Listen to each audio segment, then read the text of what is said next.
కానీ ఏ రకంగా చెప్పాలని అర్థం కాక అతను మనోజ్ గారు మళ్ళీ ప్రెస్ మీట్ వాయిదా వేసుకోవడం జరిగింది. ఓకే, అంటే దీంట్లో ఓవరాల్ గా ఏమైనా పొలిటికల్ అఫిలియేషన్ ఉండే అవకాశం ఉందా? అంటే ఇద్దరు కూడా రెండు పొలిటికల్ పార్టీలకి సంబంధించిన వారితోటి బంధుత్వం అనేది చాలా ఉంది. అలాగే రాజకీయంగా మోహన్ బాబు కూడా చాలా ఎక్కువ అనుభవం అనేది ఉంది. ఇప్పటికీ అనేక పార్టీల వాళ్ళతో ఆయన సత్సంబంధాలు కలిగే ఉన్నారు. బట్ ఈ ఫ్యామిలీ అన్నటువంటి ఒక పాయింట్ వచ్చేసరికి ఇందులో రాజకీయంగా ఏమైనా ఇన్వాల్వ్మెంట్ ఉండే అవకాశం ఉందంటారా? అంటే రాజకీయం అనేది ఉన్నప్పటికీ వీళ్ళు రాజకీయంగా బయటపడలేరు. వాస్తవానికి అయితే రాజకీయంగా ఉండొచ్చు, అంటే అంతర్గతంగా ఉండొచ్చు, కానీ బహిర్గతం అయితే వీళ్ళు రాజకీయం ఏ రాజకీయ పార్టీ అనేది, అంటే ఏ రాజకీయ పార్టీల వల్ల ఈ రకంగా అయినటువంటి విషయాన్ని వీళ్ళు బహిర్గతం చేస్తలేరు. ఏమున్నా కానీ కుటుంబ కొట్లాటలు, కుటుంబ కళలు, ఈ యొక్క విద్యా ఇన్స్టిట్యూట్లు వీటి గురించే వీళ్ళు కొట్లాట జరుగుతుంది తప్ప రాజకీయ పరంగాటువంటి ఇంకా ఆ విషయానికి బయటకు వల్లే. ఒకవేళ ఈ రోజుకి ఒకవేళ మనోజ్ గారికి ఇట్లా ప్రెస్ మీట్ పెట్టి మరి అతని మనసులో ఉన్నటువంటి మాటను బయట తీస్తే అతను మొత్తం టోటల్ క్లారిటీ బయటకు వస్తుంది కదా. ఇక అతను ఏం చెప్తాను, ఇంకా విషయం మనకి క్లారిటీ రాలేదు, అది విషయం అండి. అట్లా ఓకే. సో దీంట్లో తన సినిమాకి సంబంధించినటువంటి విషయాలు కూడా చాలా చెప్పారు. అలాగే ఇందాక విష్ణు మాట్లాడుతూ మోహన్ బాబు గారు చేసిన ఒకే ఒక తప్పు మా ముగ్గురిని అతిగా ప్రేమించడం మాత్రమే అని చెప్పి ఆయన చేసినటువంటి వ్యాఖ్య. అంటే ముగ్గురిని ఒకేలా ప్రేమించారు, బాగానే ఉంది. మరి నిన్న జరిగినటువంటి పరిణామాలు ఇవన్నీ చూసినప్పుడు ఎవరిని ఎక్కువ ఎవరిని తక్కువ ప్రేమించారని అనుకోవాలి సార్? ఇప్పుడు ఇంతకు కూడా ఒకసారి మనోజ్ గారిని ఒకసారి ఇంతకు మన విష్ణు గారు ఇంట్లో కూడా జరిగింది. ఒకసారి ఇంతకు ఒక 6 to 8 months క్రితం విష్ణు గారు ఇట్లా కుట్టడానికి రావడము, మీదికి వస్తే చూపించడం, కుట్టడానికి వస్తే నేను ప్రాణభయంతో పక్క తప్పుకున్న మా మిస్టేక్స్ కాపాడిందని చెప్పి మనోజ్ గారు కూడా ప్రెస్ మీట్ పెట్టడం జరిగింది. అంటే వీళ్ళ దాంట్లో చాలా రోజులు కుట్టాడు జరుగుతున్నాయి, అన్ని అంతర్గత కుట్టాడు జరుగుతున్నాయి. ఎప్పుడైతే మొన్న ఈ యొక్క మా మనోజ్ గారు పోవడము, పోయినప్పుడు వీడియో రావడము, ఇప్పుడైతే ఈ టీవీ ఛానల్ వాళ్ళని టీవీ 9 వాళ్ళని కుట్టడం ఏదైతే కొట్టిందో అప్పటి ఈ యొక్క విషయం మొత్తం బహిర్గతం అయిపోయింది. ఆ రోజు నుంచి, అంటే అంతమంది కొట్లాడు అదే ఆ రోజు నైట్ జరిగిన కొట్లాట నుంచి తర్వాత మీడియా వాళ్ళకు ఇవన్నీ మొత్తం టోటల్ గా ఓపెన్ అయిపోయింది. టోటల్ గా విషయాన్ని వీళ్ళ కుటుంబ విషయం మొత్తం టోటల్ ఓపెన్ అయిపోయింది. అట్లా ఏదైనా విషయం ఉంటే వాళ్ళ కుటుంబము మొన్న అన్నాడు, మరి మీడియా ఎందుకు వచ్చింది అన్నారు. ఈ మీడియాతో వీళ్ళు పైకి వచ్చారు కదండి. నిన్న మోహన్ బాబు అంటారు మీడియా రావాల్సిన అవసరం ఏమొచ్చిందంటే, మరి ఈ మీడియా లేకుంటే వీళ్ళు ఈ స్థాయికి వచ్చే స్థాయి కాదు కదా వీళ్ళు. ఎవరైనా సరే మోహన్ బాబు గారికి ఫస్ట్ నుంచి కూడా కొంచెం హామ్ ఎక్కువ. అంటే నేను ఏంటంటే ఆయన సాయిబాబా భక్తుడు, తను సాయిబాబు నమ్మేటువంటి వ్యక్తి మోహన్ బాబు గారు. మరి అయ్యప్ప సామాన్లో ఉన్నటువంటి టీవీ నైన్ కొట్టవలసిన అవసరం ఏమొచ్చిందండి? చిన్న మానవత్వం ఆలోచిస్తే అతను అయ్యప్ప సామాన్లో ఉన్నాడు కదండి. అయ్యప్ప సామాన్లో ఉన్నప్పుడు అంత డైరెక్ట్ కుట్టడం ఎంతవరకు న్యాయం? అది చిన్న విషయం ఆలోచించాలి కదా. ఓకే, నువ్వు అసలు ఏ రకంగా నువ్వు చేయలేపుతావని అడుగుతున్నాను మీడియా మీద. ఈ మీడియాతో మీరంతా పైకి వచ్చారు, ఈ మీడియాతో మీరంతా సినిమాలు ఇవన్నీ. ఇప్పుడు మీరు ఒకరోజు చెప్పారు మోహన్ బాబు గారు, నేను చాలా పూర్ ఫ్యామిలీ నుంచి వచ్చినా అసలు మా ఇంట్లో తిందామంటే తిండి కూడా లేకుంటే నేను ఈ రోజు ఈ సినిమాల వల్ల ఈ మీడియా వల్ల పైకి వచ్చినా అని చెప్పి అన్న డైరెక్ట్ లైవ్ లో చెప్పినటువంటి విషయం.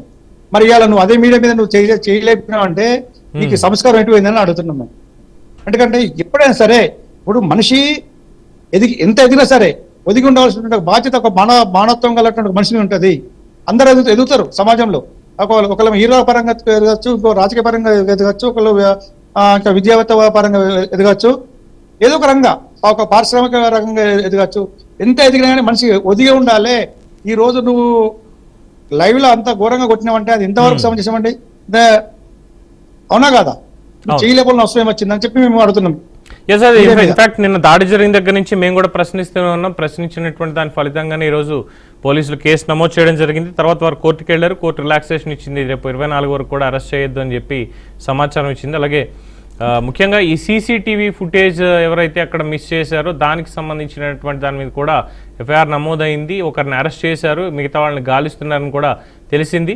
సో అందులో ఏముంది సీసీటీవీ ఫుటేజ్లో అనేది కూడా త్వరలో తెలియాలి. ముఖ్యంగా అక్కడ దాడి చేశారు నా మీద అనేది అందులో రికార్డ్ అయింది కాబట్టి వాళ్ళు తీసుకెళ్లిపోయారు. ఎవరు వాళ్ళు అసలు, ఎందుకని ఇక్కడ పెట్టాల్సి వచ్చింది, ఈ ఇంట్లో ఎందుకు నిఘా పెడుతున్నారు అని మోహన్ బాబు గారిని మనోజ్ కూడా ప్రశ్నించడం జరిగింది. సో అది అక్కడ ఉన్నటువంటి ఒక అప్డేట్ దానికి సంబంధించి. సో అయితే ఈ సీసీటీవీ ఫుటేజ్ కనుక బయటకు వస్తే ఎటువంటి వాస్తవాలు బయటకు వచ్చే అవకాశం ఉందంటారు? సార్ ఇప్పుడు సీసీ ఫుటేజ్ ఉన్నదేమో ఇంట్లోనే ఉన్నది కదండి, ఉన్నది మోహన్ బాబు ఇంట్లో ఉన్నాయి కదా, వాళ్ళల్లో తీసుకుని ఆల్రెడీ వేణు ఎవరు వాళ్ళ పియనే కదండి.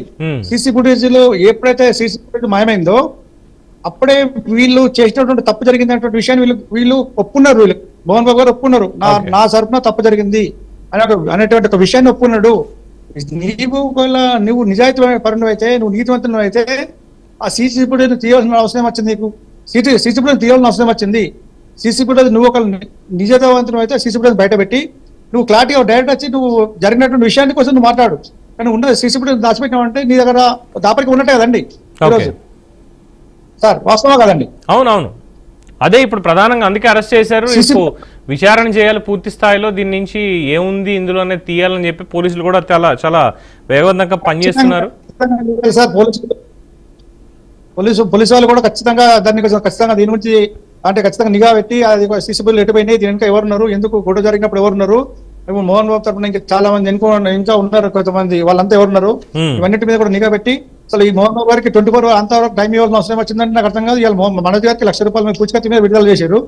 మోహన్ బాబు గారికి ఎందుకు అంత 24 టైం ఇవ్వాల్సి వచ్చింది? అంటే ఇంతమంది పోలీసులు అంటే ఎంక్వైరీ చేద్దాం.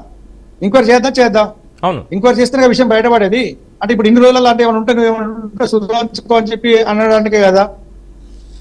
ఇప్పుడు విషయం ఏంటంటే జరిగినటువంటి విషయం కోసం ఎంక్వైరీ చేయాల్సిన అవసరం ఉంటుంది. ఖచ్చితంగా పోలీసు వాళ్ళు తీసుకుపోవాలి, ఇన్వెస్టిగేషన్ చేస్తేనే అన్ని విషయాలు బయటకు వస్తాయి.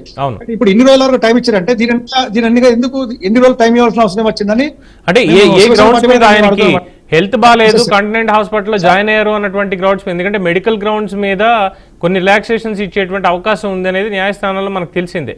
సో ఆ పాయింట్ ఆఫ్ వ్యూలో ఆయనకి ఏదో కంటి దగ్గర ఏదో చిన్న దెబ్బ తగిలిందని, లేదంటే చెయ్యి వాచింది, కాలు బాగా నెప్పెట్టింది అన్నదాంతో ఆయన నడవలేకపోతున్నారు కాబట్టి ఆయనకి బెయిల్ కావాలి అని ఏమైనా వాదిస్తే ఇచ్చుండొచ్చేమో కోర్టు. ఆ విషయంలో అయితే మనం అడ్డుపడాల్సినటువంటి అవసరం లేదు. కానీ ఆయన కొట్టినటువంటి ఆయన కొట్టినటువంటి తీరు చూస్తే ఏ రకంగా అనేది చూసాం, ఎలా ఉంది జర్నలిస్ట్ అనే పరిస్థితి చూసాం. మరి వీటి తర్వాత కూడా ఆయనకి రిలాక్సేషన్ ఇవ్వడం అంటే ఎంతవరకు సమంజసం అనుకోవాలి? సార్ మీడియా ప్రతినిధుల మీద ఎవరైనా సరే, ఎక్కడైనా సరే మీడియా ప్రతినిధుల మీద దాడి జరిగితే దాన్ని ఖండించవలసిన బాధ్యత ప్రతి ఒక్క పౌరునిగా ఉన్నది. ఈ రోజు మీడియా అనేది లేకపోతే ప్రపంచంలో ఎక్కడ ఏం జరుగుతుంది, ఎక్కడ ఇలాంటి ఏం జరుగుతుంది అన్న విషయం ఫస్ట్ మొట్టమొదటి చెప్పేది మీడియా. ఈ మీడియా లేకపోతే అసలు ఎక్కడ ఏం జరుగుతున్న విషయాన్ని కూడా మన సమాధానం అంటే మనకు తెలియలేకపోతుంది. అంటే ఒకప్పుడు పురాణత కాలంలో ఏ రకం ఉందో అదే స్థాయిలో ఉండేటువంటి పరిస్థితి. ఇప్పుడు ఈ మీడియా ఉన్నప్పటికీ ఎక్కడ ఏం జరుగుతుంది, ఎక్కడ ఏం జరుగుతుంది, ఇక్కడ రాజకీయ నాయకులు ఏం చేస్తారు, ఎక్కడ అవినీతి జరుగుతుంది అనేటువంటి ప్రతి ఒక్క విషయాన్ని కూడా బయట పెట్టేది మీడియానే కదండి. ఈ మీడియా మీద దాడి చేస్తే దీని గురించి అసలు వాస్తవానికి కోర్టు కూడా దీని మీద చాలా సీరియస్ తీసుకుని వెంటనే దీని మీద ఇన్వెస్టిగేషన్ వెంటనే స్టార్ట్ చేసి కూడా అందరం కూడా సంతోషించే వాళ్ళం. కానీ ఎందుకంటే మన కోర్టు తీర్పు ఇచ్చినప్పుడు కోర్టు కూడా మేము ఖచ్చితంగా గౌరవించవలసిన బాధ్యత ఉంది కాబట్టి. కాకపోతే ఏంటంటే అంటే ఈ రోజు సమాజంలో ఉన్నటువంటి ప్రతి ఒక్క వ్యక్తి కూడా ఖచ్చితంగా మీడియా ప్రతినిధులను గౌరవించవలసిన అవసరం ఉందని చెప్పి నేను చెప్పదలుచుకున్నా సార్. రైట్. ఇక ఇంకో అంశం ఇందులోకి వస్తే, అంటే ఆస్తుల గొడవలు అనేది వాళ్ళ వ్యక్తిగతం అయిపోయింది, ఇక మీడియా గొడవలు కూడా అయిపోయింది. సినిమా ఇండస్ట్రీ ఎందుకు స్పందించలేదని అనుకోవాలి వీళ్ళ గురించి? చెప్తా. సినిమా ఇండస్ట్రీ స్పందించాలంటే ఈ మోహన్ బాబు అనేటువంటి వ్యక్తి మీద స్పందించాలంటే మళ్ళీ ఇతను ఏ రకంగా వాళ్ళ తిరుగుబాటు చేస్తాడో, ఏ రకంగా మళ్ళీ మాట్లాడతాడో అటువంటి ఒక ప్రతి ఒక్కరికి కూడా ఒక భయం వాస్తవానికైతే. ఇప్పుడు ఇంతకుముందు మనం చాలా చోట్ల చూసినాం మనం. ఇక్కడ మీడియా మీరు చాలాసార్లు చూడండి సార్. ఇప్పుడు ఈ సినీ పరిశ్రమ మీటింగ్లలో చూడండి, మోహన్ బాబు ఉన్న ప్రతి ఒక్క చోట గొడవ జరిగిన విషయం. అప్పుడు ఆ మధ్యలో చిరంజీవి గారికి కూడా ఒక విషయంలో కూడా గొడవ జరిగింది. చిరంజీవి గారు ఒక విషయం చెప్తే పుస్తకం రాసుకుంటా నేను సినిమా తీయను, హీరోను కాదా అని చెప్పి. అంటే నేనేంటంటే ఇప్పుడు ఒక ఎదుటి వ్యక్తి మాట్లాడినప్పుడు ఆ మాటలు ఉన్నటువంటి ఒక సారాంశాన్ని గుర్తించినప్పుడే నువ్వు హీరో అవుతావు. హీరో అనేది నువ్వు సినీ రాజకీయాల్లో హీరో కావచ్చు, అవును, కానీ నిజ జీవితంలో హీరో కాదు. నిజ జీవితంలో ఒక మనిషి అనేటువంటి వ్యక్తి మానవత్వాన్ని కలిగి ఉండాలి. ప్రతి ఒక్క వ్యక్తి కూడా ఎదుటి వ్యక్తిని గౌరవించాలి. ఇవాళ నీ జరిగినటువంటి కొడుకు కోసం ఒక విలేకరుని మీద దాడి చేయడం ఎంతవరకు సమంజసం ఉండేది? దీని వల్ల ఒప్పుకుంటారని సర్వ సమాజం కూడా కాబట్టి నిన్నటి నుంచి పోరాటం చేస్తున్నాం, నిరసన వ్యక్తం చేస్తున్నాం. అందుకే BNS 118 సెక్షన్ కింద 103 కింద కేసు నమోదు చేయడం జరిగింది సార్. సినీ పరిశ్రమ చేయాల్సిన అవసరం ఉంది, సినీ పరిశ్రమ ఖండించాల్సిన అవసరం ఉంది, సినీ పరిశ్రమ ఖచ్చితంగా ఖండించవలసిన అవసరం ఉంది అంటున్నా. ఎందుకంటే ఇప్పుడు అందరం ఖండిస్తున్నాం వాస్తవమే. కానీ ఈ రోజు నాటి దీనికి జరిగినటువంటి ఒక సినీ ఇండస్ట్రీలో జరిగినటువంటి కుటుంబంలో జరిగినటువంటి గొడవ విషయంలో సినీ పరిశ్రమ ఈ రోజు అంటే చిరంజీవి గారు కావచ్చు, నాగార్జున గారు కావచ్చు, వెంకటేష్ గారు కావచ్చు, ఇలా చెప్పుకోవచ్చు ప్రతి ఒక్క హీరో కూడా ఖచ్చితంగా దీని గురించి ఈ యొక్క విలేకరు మీద దాడిని ఖండిస్తే దానికి ఏదో ఒక రకంగా మాట్లాడవడం ఒక ప్రెస్ మీట్ పెట్టి అంటే ఇప్పుడు ఇతను కూడా సినీ ఇండస్ట్రీలో ఉన్నాడు కదండి. సినీ ఇండస్ట్రీలో వేరే తప్పు చేస్తే సినీ ఇండస్ట్రీ మొత్తం ఏదో రకంగా బ్యాన్ చేస్తారు సార్. ఇప్పుడు చెప్తున్నా, ఇప్పుడు సినీ